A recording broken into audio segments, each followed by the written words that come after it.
নামাজ নাই, কুরবানি নাই। যেই ব্যক্তি নামাজ পড়ে না, যেই ব্যক্তি নামাজ পড়ে না, কুরবানি তার কোনো সফলতা আনবে না। কুরবানি তার জন্য সফলতা বয়ে আনবে না। নামাজ নাই, কুরবানি হবে না তার। নামাজ ছাড়া কুরবানি হবে না, এটাই ধারাবাহিকতা।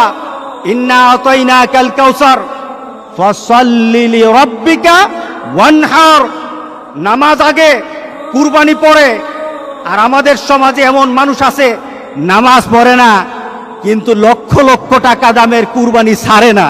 তার মানে কি? সে দিন বুঝে না, সে ইসলাম বুঝে না, মুহাম্মদ সাল্লাল্লাহু আলাইহি সাল্লামকে দেওয়া আল্লাহর ঘোষণাও জানে না, ইব্রাহিম আলাইহিস সালামকে দেওয়া সেই কুরবানির নীতি জানে না।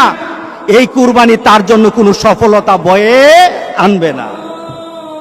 সুতরাং যারা কুরবানি দিচ্ছেন, আপনার নামাজ নাই, যারা উলামায়ে কেরাম কিন্তু বলেছেন, যাদের সাথে নামাজ নাই, যাদের সাথে নামাজ নাই, নামাজি ব্যক্তি যেন তাদের সাথে কুরবানি না দেয়।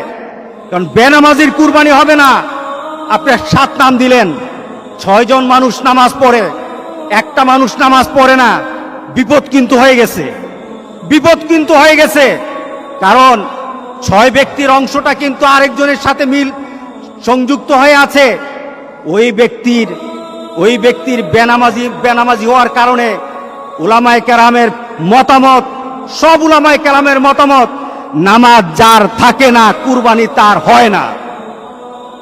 সুতরাং নামাজ ছাড়বো না। রাজি আছি সবাই? কি ছাড়বো না বলেন? নামাজ ছাড়বো না। নামাজ কায়েম করার পর আপনার কুরবানি, আপনার রোজা, আপনার হজ, আপনার ইবাদত, সকল কিছু নামাজকে দিয়ে মানদণ্ড করা হবে। আগে নামাজ, এরপরে সকল ইবাদত। এটাই হবে মুসলমানদের ধারাবাহিক আমলের নিয়ম। যাদের সাথে নামাজ নাই, আজকে চলুন তওবা করি। আজকে তওবা কবুল হবে। আজকে আল্লাহ মাফ করে দিবেন। আজকে আমাদের গুনাহগুলি মাফ করে দিবেন। আজকে তো আমরা এমন ভাবে আল্লাহর কাছে বলবো, মাবুদ, তোমার আরাফাতের ব্যক্তিগুলি আরাফাতে কেঁদেছে, এদের মনে কিন্তু সুখ ছিল না, এদের মনে কিন্তু আনন্দ ছিল না। কারণ আরাফাতের ময়দানে 10,000 মানুষ থাকে না।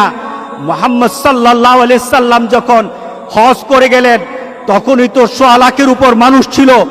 10,000 মানুষ আরাফাতের ময়দানে কখনো ছিল না। আজকে 10,000 মানুষ তারা ওই আরাফাতের ময়দানে কেঁদে কেঁদে বলেছে, মাবুদ, আমরা তৃপ্ত নই। কারণ যেখানে থাকার কথা ছিল 40 থেকে 50 লক্ষ মানুষ, যেখানে 50 লক্ষ মানুষ আল্লাহর দরবারে কাঁদার কথা ছিল, সেখানে 10,000 মানুষ তাদের আবেগটুকু দিয়ে আল্লাহর দরবারে কেঁদে কেঁদে বলেছে, মাবুদ, এই দুনিয়া থেকে তুমি মেহেরবানি করে বিপদ দূর করে দাও, গোটা পৃথিবীর মানুষকে স্বাভাবিকভাবে হজ করার মতো তৌফিক দান করে দাও। তাদের ডাক হয়তো কবুল হয়ে যাবে। আমাদের বিশ্বাস, তাদের ডাকের কারণে হয়তো আল্লাহ আমাদেরকে মাফ করে দিবেন। আজকে চলুন আমরা আল্লাহর দরবারে বলি, আজকে কয়টা মাস হয়ে গেল?